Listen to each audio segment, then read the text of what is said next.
창조와 과학 그리고 로고스 앤드 휴머니티 오늘 제목입니다. 창조, 그다음에 로고스, 과학, 휴머니티 순서대로 볼 건데요. 주로 창조와 로고스에 관해서 많은 시간을 할애할 것 같습니다. 먼저 창조입니다. 성경의 가르침의 두 큰 주제는 창조와 구원입니다. 하나님은 무에서 천지를 창조하시고 구원은 창조 안에서 일어나며 새하늘과 새 땅을 창조함으로 끝납니다. 이런 거죠. 창조로부터 시작해서 죄를 지은 인간의 구원의 역사가 있고 마지막에 새하늘과 새 땅을 창조하고 새로운 역사가 또 시작되는 거죠. 그것이 어떤 것인지는 우리는 모릅니다. 새하늘과 새 땅의 이제 스토리겠죠. 창조는 혼돈을 정복하는 것이었습니다. 애초에 원시적 혼돈이 질서를 잡아가는 것, 그것이 바로 창조였습니다. 창조는 은혜의 결과였습니다. 인간의 요구사항이 아니라 하나님의 자유로운 행위, 하나님께서 하신 것이죠. 인간이 어떻게 요구한 것이 아닙니다. 그러므로 생명은 은혜의 선물입니다. 하나님께서 우리에게 생명을 먼저 주셨으니까요. 세 번째, 창조는 모든 이원론에 반대된다. 중요한 얘기인데요. 선악간의 싸움에서 선이 결국 승리한다. 그것이 바로 창조론의 일부입니다. 영육 간 갈등도 최종 결정권자인 영이신 하나님입니다. 하나님께서 모든 것을 창조하시기 때문에 이원론이라는 게 있을 수가 없는 거죠.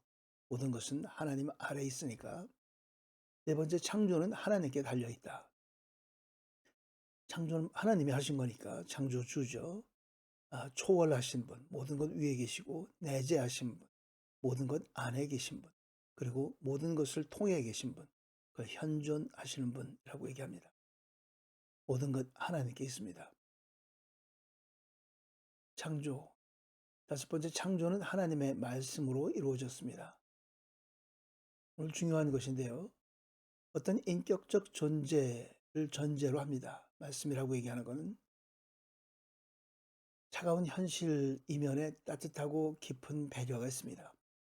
창조된 현실, 오늘날 정말 어려운 현실을 살아가면서도 하나님이 창조하신 세상이라는 것을 생각하면 어떤 인격적 존재가 있음을 기억하면 그분의 따뜻하고 깊은 배려를 우리가 예상해 볼 수 있습니다. 로고스라는 말은요, 원래 말, 설명, 계산 과정, 논증, 이론, 법칙, 행동규칙, 대화 굉장히 많은 의미를 안고 있습니다. 특별히 이 그리스어인의 로고스는 이성, 인간과 하등 동물과의 차이가 바로 이성에 있다 하고 그리스 사람들은 그렇게 얘기를 했었죠. 그리고 이것은 실천적 지혜다고 얘기를 합니다. 중요한 말입니다. 실천적 지혜다. 그냥 탁상공론이나 형이상학이 아니고 실천적인 지혜다. 행동으로 움직여질 수 있는 지혜다 그런 말이죠. 불공기의 혼합이다라고 주장한 학자들도 있었습니다. 정신이다, 호흡이다 라고 얘기한 학자도 있었습니다. 우주 안의 로고스는 질서와 성장의 힘이 된 세미널 리즌, 로고의 정자를 통해 자연에 존재한다. 난자와 정자의 비유를 들어서 로고스를 정자에 비유했습니다. 그 질서와 성장의 힘은 바로 이 로고스가 우주로부터 우주에 침투되어서 그 로고스로 인해서 존재하게 된다는 것이죠. 좀 어려운 말 같지만 이 동적인 것을 우리가 생각해 볼 수 있습니다. 생명력 이런 것도 생각해 볼 수 있죠. 로고스. 오늘 주제나 마찬가지입니다. 구약의 로고스 70인역에는 90% 이상의 히브리어 다바르, 말하다, 워드 그런 것을 번역했습니다. 물론 기타 레마로도 번역을 합니다. 이 다바르는 근데 이제 영이죠. 레마도. 그러니까 영적인 것과 연결됨을 우리가 알 수 있습니다. 원래 그리스어보다 더 역동적인 의미를 가집니다. 이 70인역의 로고스는 그리스어 로고스보다도 더 역동적인 의미를 가지고 있다. 것이죠. 십계명 데칼로그라는 것도 10개의 로고스 그런 말이죠. 바로 이 하면 안 된다, 하지 마라, 해라, 하지 마라 이런 것들을 분명하게 얘기해 주는 아주 확실하게 말씀을 얘기해 주셨습니다. 율법이 시온에서 나오고 여호와의 말씀이 예루살렘에서 나온다. 역동적이죠. 나온다. 이사야 2장 3절입니다. 내 입에선 모든 공의로운 말이 나갔으니 결코 번복되지 않을 것이다. 이사야 말씀 역시 마찬가지로 말이 나갔다 하는 것입니다. 주의 계명을 땅에 보내시니 그 말씀이 빨리 퍼져나갑니다. 시편 말씀이죠. 하나님의 말씀이 빨리 퍼져나갑니다. 가만히 있지 않고 동쪽으로 움직여간다는 말씀이죠. 사도행전의 모든 그 복음이 동쪽으로 움직이는 사건도 역시 마찬가지로 이 로고스입니다. 로고스가 역동적이고 동적이고 또 뭔가를 만들어내는 사건을 만들어 오기 때문에 그렇습니다. 두 번째 헬라 유대교 아래서의 로고스. 이것도 중요한데요. 아리스토블루스라고 하는 BC 150년 중간기죠. 구약과 신약 중간기에 태어난 사람으로부터 시작해서 필로라고 하는 또 예수님 전후의 시대를 살았던 사람입니다. 지혜와 로고스의 연관을 지어서 칠중 로고스, 그런 말 저도 처음 들어봤습니다. 창조의 7일, 로고스의 7일이다. 그래서 칠중 로고스다. 이렇게 주장을 했습니다. 참 재미있는 얘기입니다. 로고스의 우주론적인 기능, 로고스의 우주론입니다. 하나님의 형상, 모든 존재 중 가장 높고 하나님과 가장 가까운 존재. 로고스는 하나님의 형상이면서 또한 모든 존재 중에 가장 높고 가장 가까운 존재다. 진정으로 존재하는 유일한 존재다. 나는 스스로 존재한다 하는 그 존재를 생각하게 합니다. 이중적 이미지를 또 갖고 있는데요. 하나님과 그리고 나머지 우주의 질서를 이루는 모델입니다. 하나님이 우주를 만들고 창조하고 피조물과 그 관계를 만들어가는 그 모델이 바로 로고스라는 거죠. 우주가 계속 질서를 유지하는 힘입니다.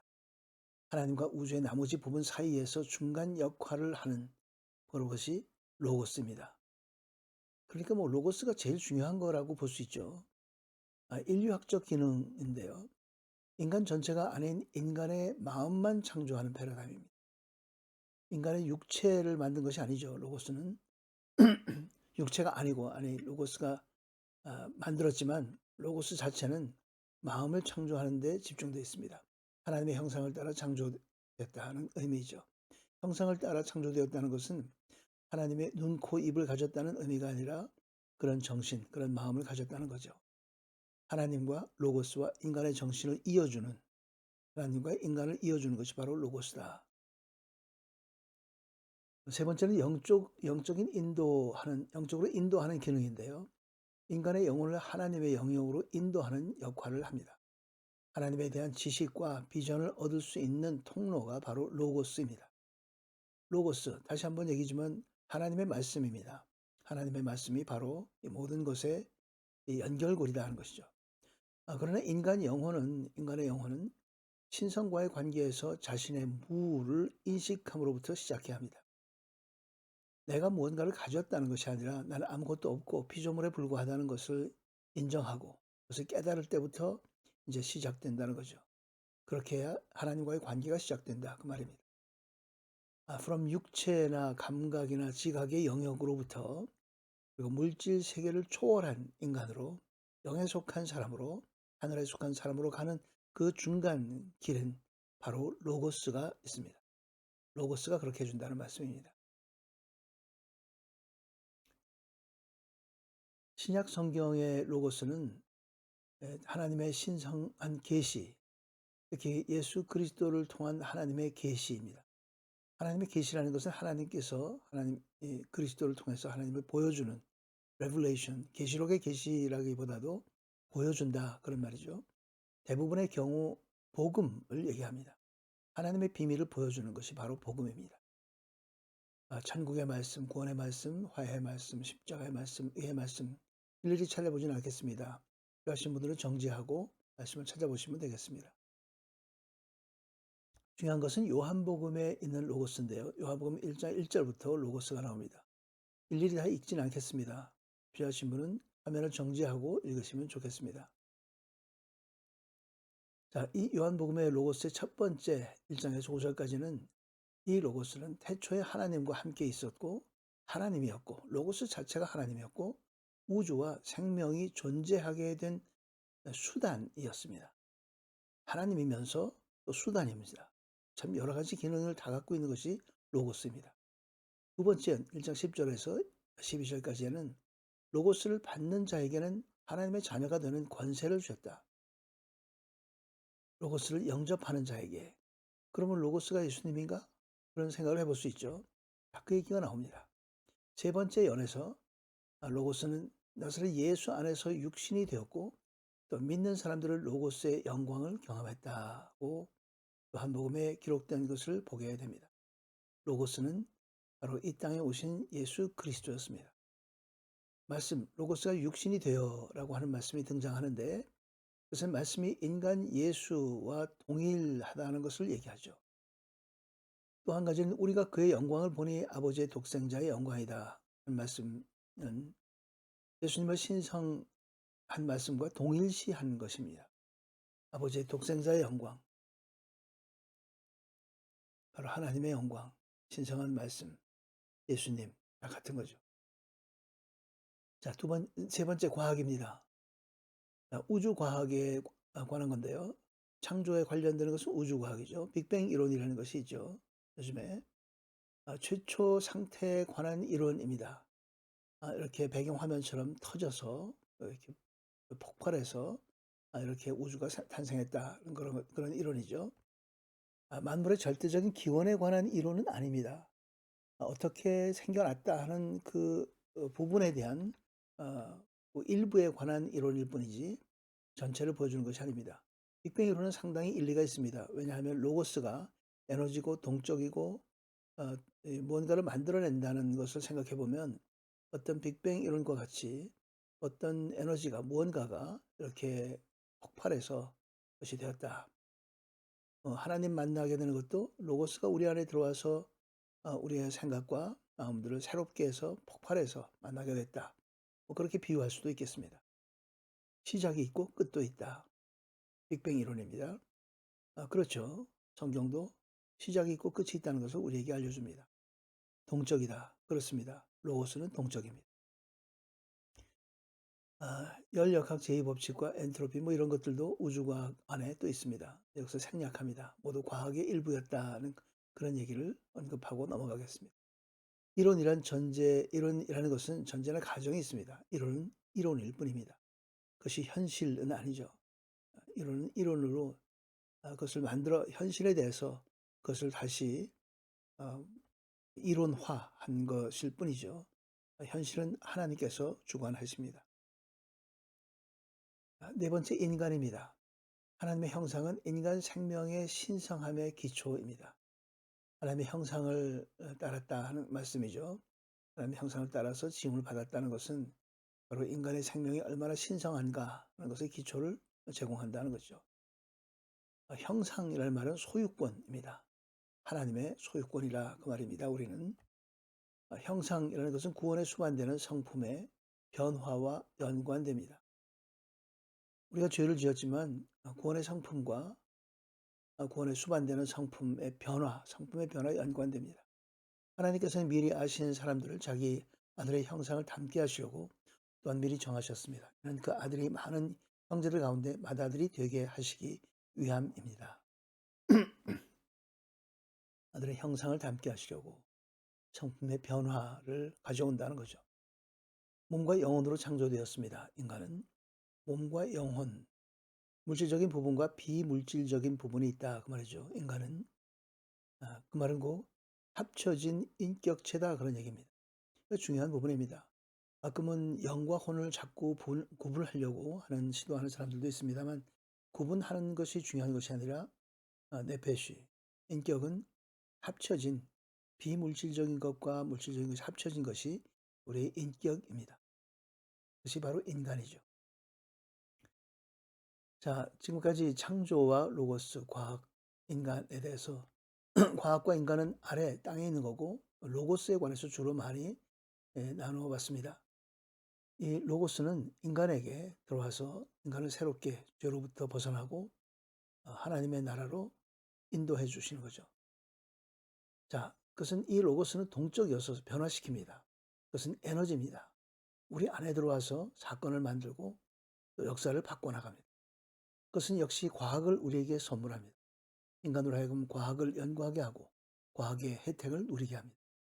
이 로고스가 가장 중요한 것임을 오늘 깨닫게 되고, 바로 그 로고스가 창조 때부터 태초에 그 로고스가 있었다 하는 것을 기억하면서 창조와 과학의 관계가 어떤 것인지, 오늘 로고스가 그 중간에서 가장 큰 역할을 한다는 것을 우리가 기억하고, 하나님의 말씀인 로고스, 늘 말씀을 붙잡고 말씀과 함께 살아가면서 말씀과 함께 또 세상을 승리하는 우리 모두가 되기를 간절히 바랍니다. 기도하겠습니다. 우리 주인이신 하나님 아버지, 소유, 성품, 장점 모두 내 것이라고 생각하지 않게 하시고 청직으로서의 삶에 충실하게 하여 주시옵소서. 다가오는 어둠에도 내 얕은 지혜를 우선하지 않고 만물을 움직이시는 주님께 온전히 맡길 수 있는 믿음을 허락하여 주옵소서. 생명의 말씀을 매일 충분히 섭취하여 늘 영혼으로 이어지는 초청장에 감격하며 기쁨과 소망 중에 살게 하여 주옵소서. 예수 그리스도의 이름으로 기도드리옵나이다. 아멘. 끝까지 시청해주셔서 감사합니다. 오늘 이 내용은 이 비블리오입니다. 참고한 것을 또 참고하시기 바랍니다. 한절기 건강하고 조심하시고 또 다음 시간에 뵙도록 하겠습니다. 감사합니다.